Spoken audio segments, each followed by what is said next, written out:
go toe-to-toe at that second shrine. Yeah, those macro heroes going to be insanely important. We look to those globals. Dahaka, once again, very popular. You mentioned the Falstad earlier, a hero who we have not seen too much this tournament, but has poked his head in terms of the bans every now and again. Both teams, I think, have played this most recently in the phase, and especially in the last few times that we've seen Ballistix on this. When you don't get the Falstad available, then you start to look at things like Junkrat, because post 13, it's not necessarily a global. You can hop around the map a little using your concussion mine, bouncing around to and fro. But I think the Falstad, if it doesn't get banned in the second ban slot, look for it in the later part of the draft. Well, let's find out, as we're going to be heading into that draft, the early part of it this time, as it is going to be Ballistix versus Super Perfect Team. Can Super Perfect Team be perfect as we head to the Sky Temple? And it is going to be Ballistix with the first ban. Find ourselves without the Korea versus Korea, so maybe a Genji slipping through this draft here. And if so, you can expect Ballistix to be willing to pick that up for themselves. It's a good battleground for him with the skirmishes. As I say that, SPT says nah. Yeah. China is the same priority on the Genji in terms of, no thank you if possible. It is banned in basically every single game out there. Obviously, we take off the general Abathur, making sure that there's no weirdness that happens. Obviously, the mule, the last remaining mule. It's a sad story, isn't it? Yeah, you know you know what we saw earlier on that Nazebo?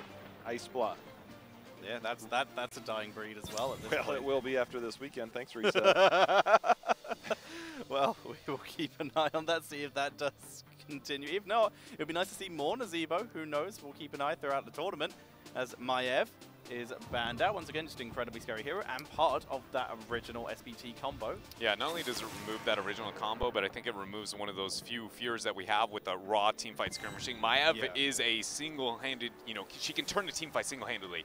And it very much is, again, through that teamfighting and skirmishing. I think it's very safe to be able to kind of stall that out and be able to remove that there in the second ban for Ballistix. And then keeping it classy here with the Jimmy RAYNOR up in the first pick. Dibbles Deckard, the insane playmaking there. The one thing that does work out well, we've seen very good RAYNORs. They can use their penetrating round to get that knockback on the devastating charge. It's just been so much control between a Diablo, between a Deckard. Not too surprising we don't get a Phoenix in that slot for SPT, as sometimes they have other things in mind, but getting that type of control with your first two picks, very, very strong. Yeah, it's a nice synergy for the RAYNOR as well, but there's more than enough to go around with that Muradin and Blaze. But I do actually like that SPT are picking up that Diablo. Back in the league play, they really seemed to struggle in the earlier weeks with their Muradin. Every time they got that Diablo, they played a little bit more aggressive and were able to pick up a lot more kills and actually take victories. The early stage of this year was potentially SPT's worst performance in a standard league play that has ever been seen. Let's see, wait a minute here. We get ourselves a THRALL ban. Interesting to be able to see that. Yeah. I wonder what they're trying to be able to avoid here with that taken off the table. It's more synergy for the RAYNOR, for starters. But other than that, the potential for they already have a solo laner with the Blaze. That is an interesting ban. HANZO is available. Phoenix is available. HANZO now no longer available. Phoenix now rises to the top of the heap when we look at the ranged auto attacks. In terms of our standard play, we'll see if SPT maybe has some tricks up their sleeve. Instead, they keep it standard to Haka Phoenix. I can't imagine that Ballistix doesn't maybe pick up Falstad. See if they get the Kharazim in the rotation for that single target blow up on a Diablo if he chooses to dive in. It's a little bit more difficult if they do go the Kharazim route than most of the other synergies that we've seen. They do have the Muradin to dive in, the Blaze to dive in, but Jimmy doesn't have always the best follow-up to that type of situation. But, I mean, either way, I think Ballistix would be very comfortable if they do end up getting that. Magi actually going with what he knows best, though. Probably his best performing support there. Committing to the Stukov, and we're going to have SDE there on a classic Tychus. No globals. Taking the risk of just trusting their own rotations and potentially trusting their team fights. So a potential risky move into a Chinese team, but it is SPT here. That Tychus is going to be effective against that Dahaka, against that Diablo. Potential disruption on the Phoenix teleport if you can time that grenade right. Well, it's crazy to think about because... Oh! There we go. So interesting. Well, MeldyC was one of the few first players in this in HGC China to bring that Medivh to play. It was mostly on Battlefield at the time, where they would just try and make crazy portal plays. But Diablo Portal, we know exactly how terrifying this can be. It's definitely got a lot of opportunities is the best way to put it, I feel like, with that Medivh pickup for SPT. But it also is going to demand an absolutely absurd amount of, number one, understanding of wind conditions and power spikes at the battleground, especially with the momentum that we're going to see Ballistix get. And then it's, again, the coordination throughout the skirmishes. I like the pick, and I feel like it's something that I wish we would get more here at the Eastern Clash. But that's one of those picks where I go, yes, this may be the go-to for SPT, but I go, is it really the tool that they're going to have to win those fights? Because I can't help but feel like one portal play, somebody messes up a little bit, and that dead even fight I wanted on bottom is just not going to be found. And there's still a stock of silence underneath the portal as well. If you can land a good virulent reaction, then suddenly that engage tool you have turns into your own demise, delivering yourself on a purple platter, as it were. It can also act as a life preserver, because it's like, look, I'm drowning in this giant lurking arm. Please save me. You put the portal down, obviously, you know, post 13, very different story. But if you can get through that that does give you the escape option. For Diablo, he's going to get ripped apart. I mean, you get the healing, or excuse me, you get the shielding. Obviously, there are some talents you can go into. But the damage is going to be there. The problem is it's more sustain-oriented. Tychus has some burst with that minigun. Obviously, you can pull off of that. But I am worried about the fact that can you keep him alive when it comes to the sustain portion of that, which is obviously where the support role comes in. But Medivh is going to be more about the setup potential, the saving potential, but the amount of control that they have, and we could get the old APOC outside of the ley line there, and so there are some playmaking potentials for that Medivh. But one thing we got to bring up was one of the first times that we saw North America run that combo. You know, it's not the only region that's run it, but definitely one of the more prominent ones with Roll 20 in the past. They got the MVP victory, right? What was the first thing that MVP Black did immediately after to be able to respond to it? Drop the Tychus. So even if we see that end up picking up, I feel like SDE, and knowing he's going to be on the Tychus, is one of the best tools to mitigate that major wombo, be able to turn the skirmishes around. So again, I like the survivability, like the coordination it's going to require, but it feels like, again, Ballistix was not too concerned seeing the Medivh. But even outside of that wombo combo potential, that hard engage with the portal, there's also the potential for playing the map. Once again, Ballistix, they went no globals versus a Dahaka, taking that risk. Well, the thing about Dahaka is when you play the global, so there's the control, right? But then there's also the can we get a pick? And if you early game try and use Brunstalker, try and get a pick early, and you don't get that pick, then you're going to lose that soak in the other lanes. So there is the risk factor in the early part of the game that, look, if you're willing to commit that global and you don't get the kill, then all of a sudden that global value diminishes drastically in the early game. So I am curious on how aggressive they want to be in the early game. And then obviously later game, you know those are more valuable. But the early game play is going to be paramount, I think, to their success, getting that global value. Well, early game play is something we have seen a lot from the Chinese teams, with BTG able to take first blood basically every single time versus Blossom. But the question is, can SPT do the same? We do have a very quick technical issue. We'll get you into the game as soon as possible. But until then, is there anyone else you guys would like to highlight in terms of this draft? The discipline of Masaka, for me, is going, I mean, in early game, you cannot risk. I mean, you go in, look, minigun obviously gets more and more value, the more souls that Diablo gets, higher health pool, you know, yada, yada. But still early game, you're not super squish. I mean, Diablo's squishy, right? I think his base health is somewhere around 2,700 in that general area. Yep. So it's pretty tanky at start. But then you start to run into, okay, if I'm early and I'm nowhere near as tanky as I thought I would be, especially pre-level 4, on those first few temple phases, or the first temple phase in particular, if you go in at all, it might be highly unlikely that you come out unless Medivh is there to save you. And post-6, it's not until you get to 16 when you get the more portal time, but it's just a matter of if you go in at all, you better hope that you are coordinated enough to get out. Yeah, and that concern and that problem rises as early as level 4 there with the Tychus, you know, on the other side of the battleground, and it makes it very kind of threatening. And as you brought up, like, well, there is that dependence on SPT that they might be able to play the map with the Dahaka. And you highlighted a great point. In the early game, you get the brush talk in where you're going to diminish those returns. And I want to bring that even more back to what I was trying to talk about a little bit earlier, is Sky Temple's a battleground where you get the lead through the skirmish, but you end up holding the control through the macro. All the global will do is if you win that first fight, you absolutely are one of the most oppressive squads in the world if you have the global advantage. But if you don't have the global advantage, all that does is buy you one extra fight that Dahaka is going to have a very predictable brush talk into. And if Soap does not land the drag isolation into a kill, it likely is going to be like, I don't really care about the fact that you, in fact, have a brush talk opportunity, right? It's one of those weird kind of teeter-totters on Sky Temple, very different than most battlegrounds. All right, well, ladies and gentlemen, I am very happy to say that the game is now ready, and we are going to be heading in to game number 1 between Ballistix and Super Perfect Team on Sky Temple.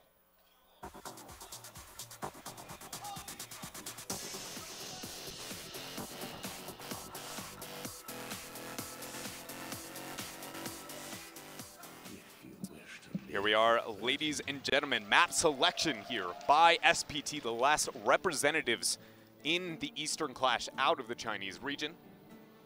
But in the blue, Korea just fell down to Genji. Earlier today is going to be Ballistix here, where we have SDE on his Tychus. Magi is going to be on the Stukov. Zhang Ha playing Blaze, Hooligan on Muradin, and SC playing RAYNOR. And on the right, it is Super Perfect Team with Melody C on Medivh, Soap on Dahaka, Misaka on Diablo, ZZH on Deckard Cain, and luckily, it's back on that Phoenix. Portal play gives SPT a huge advantage on this rotation. It's going to allow them to get eye, but the fact that they didn't zone out of that tight little choke, it really removes all advantage they would have gotten in a territorial situation. Misaka not pulling the trigger there onto the shadow charge here, and so it's going to be a bit of a stalemate. It does also mean that they didn't have to use Rush Stalker. I didn't think I heard it, so they can now rotate Dahaka down to bot lane if they wish. Gives them that rotation opportunity, unless he's dead, as we do see the gank coming in here from Ballistix. Good body blocks by Hooligan. Oh, there goes the interrupt. He's gone. Yeah, nice first blood. Yeah, great job there by Ballistix to be able to get that choke in. It's honestly, that is, I can't help but feel like an adaptation based on the Portal level 1 play that you saw there by SPT. I feel like it was very clever, and honestly, it was a great kind of maneuver. But once again, we see why Ballistix is one of the most dominant teams in the world. They just identify that, go, hey, no brush talker. He's probably going to stick up top for one wave, then get the brush talk down, 3-man gank, get the interrupt. Yeah, delaying the Storm Bolt as well, waiting for the exact right moment where they could either interrupt or get the kill. He was lucky and got both. So as such, first blood for Ballistix there, as we do have a very quick pause. Should be noted, you know, kind of on that bar I set, if you will, or that kind of measure I'm going to be looking for in this game towards that bottom fight and how things happen. One Dahaka death is not going to put SPT into such a dour kind of position. What it will lead to is most likely an early brush stock use, which will be back up by the first shrine phase. It's just going to cause the rotations over that downtime of the brush stock being used to be very limited, and that is going to allow Ballistix to be as aggressive as they want to be with their 4-man, because they're never going to be afraid of the brush stock turn. And with the lack of that brush stalk turn, like you said, it's going to allow them to potentially go more aggressive onto heroes like Medivh, who you always want to try and snipe if you can, because of course you're going to be denying those stacks, and if you can deny those stacks for as long as possible, it's going to deny an incredible amount of damage away from Super Perfect Team. I don't know if anybody knows, I just stand here the entire time. Yeah, he just hangs out. It's true. He actually, the mic's hot the whole time. It's like a quiet game. It's just really quiet. Yeah, it's a good, honestly, it's impressive. Yeah, I'm like Wubby. I sit in the off lane and I point out things that are happening that are really cool. And then I hold the solo lane where there's not a lot of action. I just hope I don't get killed. I don't know if that's relevant here, but, you know. I appreciate the attempt at the analogy. I just feel like we spent a pretty solid amount of time breaking down the draft, a lot of the concerns here, and I wish we had gotten, you know, deep enough in the game to have something to highlight. But outside of one missed rotation towards top with a good response from Ballistix, it's kind of like, yeah, we're waiting for Sky Temple to continue here. I mean, we did see a pretty cool Portal play. We can at least say that, able to rotate, which if they hadn't lost to Haka would have been very nice, holding that Brush Stalker to give them the rotation, get an extra wave, get more essence for Dahaka, more stacks on his level 1 regenerative tissue. The potential was there for a very good play. It was just a good reaction by Ballistix. Yeah, it's probably one of the better, you know, go-to approaches for anybody who doesn't, you know, if you want to play Dahaka at home. It's one of the easiest early game strategies. Go into the off lane, not matching the 5 versus 5 fight, gives you that extra wave on top, and then get that on bottom. It's just when you pull cookie cutter plays, Ballistix is gonna respond with less so cookie cutter answers. The one thing about Ballistix for me, it's so hard, you know, to really put into words, but if you ever take the time to just watch a Ballistix replay on Sky Temple, obviously it's good if they win the game. But it's often due to the first 2 to 3 minutes of what they're doing. I mean, obviously, it was when the objective changed to 3 minutes on all the maps, you know, where things started to change, and you know, we got more of more standard play at the beginning of this year. But even before then and even now, a lot of what they do is just manipulation to set up for that. There's never a moment where they're like, oh, you know, 1 minute in, we'll maybe get a camp 2 minutes in this. It's just a matter of they set up multiple steps ahead, and they have paths for each one of them. It's great to watch. All right, thank you very much, Jay. How you can go back to your completely silent state for the moment as we head back into the game. As the lane setup begins to happen, and Dahaka, he decided to tunnel straight back up to top. It's going to be RAYNOR sitting in that bot lane, at least for the moment. And so I was highlighting that the brush talk is going to be a major concern over this window if he does immediately brush talk out. And now look at this. Hooligan can invade purely because he knows that there's not going to be a threat with that rotation if Blaze wants to make his way down. Right now, Ballistix is taking advantage of not only the early kill they got, again, on the cookie cutter decision, but now they're going to abuse the fact that there's no brush talk invade capable. Looks like there was enough threat there, at least for now, so not a full invade, but I love the fact that, again, you can see this offensive play and gaining this information because you aren't afraid to die. And we see that extra pressure coming in here, like you said. As such, the camp from Ballistix was taken significantly earlier, and they're able to move up with their 3-man to burn down the Siege Giants of SPT. So maximum value being gained here by Ballistix, and even putting some pressure onto Melody C as Misaka rotates in via tackle. Yeah, but we got a portal there. Ballistix actually, Maki getting locked down with that root coming up from the scroll ceiling. I don't think he's going to be able to make it out. Lucky ended up hitting that auto attack in another, or excuse me, the first kill here for SPT as they're able to fight back. That is a very common rotation from Ballistix to try and siege with those Giants, but very good punishment here for SPT. And it gives us a 1-for-1. SDE gets the minigun off onto Misaka, dropping him down to a 3rd health. Quick heals from Deckard, though, will at least regen some of that health. As we see Ballistix, you can already see that value from Tychus onto a Diablo. So Jayhow was alluding to the idea that Ballistix does a couple of things in the early game to really set up the game. Beyond the Giant rotation and the Knight rotation that they make, one thing that they do really, really well is making sure they get onto the shots as soon as possible. They very rarely leave any window of opportunity. That's not only because getting the shots faster is going to help you, it's actually because of the rotation advantage you gain for the next set of shots. And so I'm going to be keeping my eye on that and then how much SPT does to be able to stall that out. Because you already see, we see Hooligan zoning off while Stukov's going to start it up. Blaze captures on top, and then once they capture all this on mid, make an aggressive rotation to top.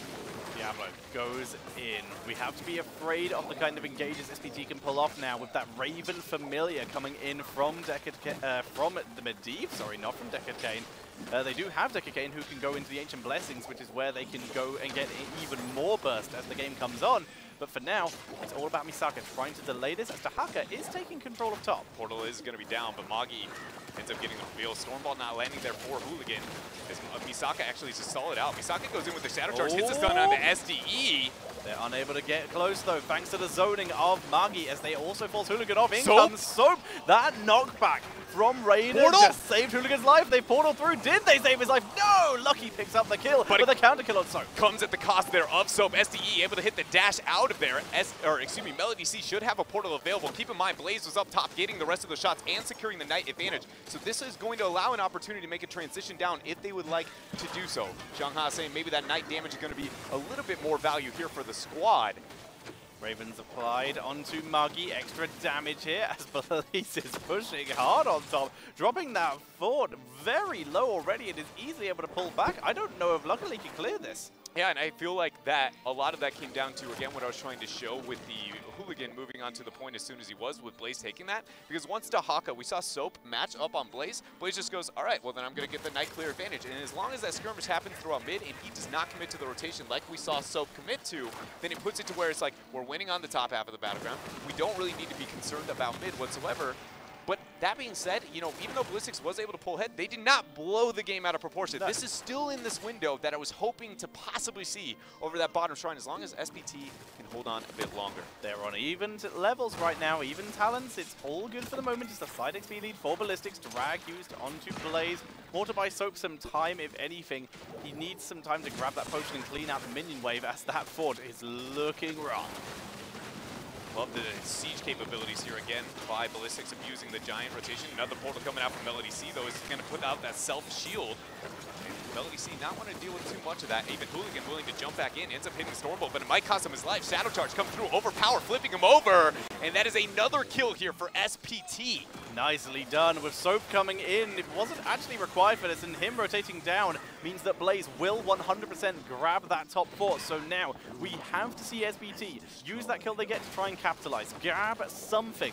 The pressure onto bot lane needs to start coming out because that's where the next objective's going to be, and if they can get that, they can get the counter fort, and that's where they can bring themselves back into this game. And so Tetra here, before we get to this next shrine phase, we got to bring to the experience advantage that Ballistix has for themselves. Yes, SPT has been able to win those last couple of skirmishes, but but Ballistix understood that they are going to gain more with the fort advantage. And more importantly, even if this was dead even, structures, because they have not committed to those 1 to 2 kills here and there that aren't worth that fort, they're gaining more in experience and more in structures. And that is the name of the game here on Sky Temple. Hold up, though. Comes through the portal, massive shove, does not land. SC, though, pulls back. The protection just too good. That crowd control from RAYNOR and Diablo.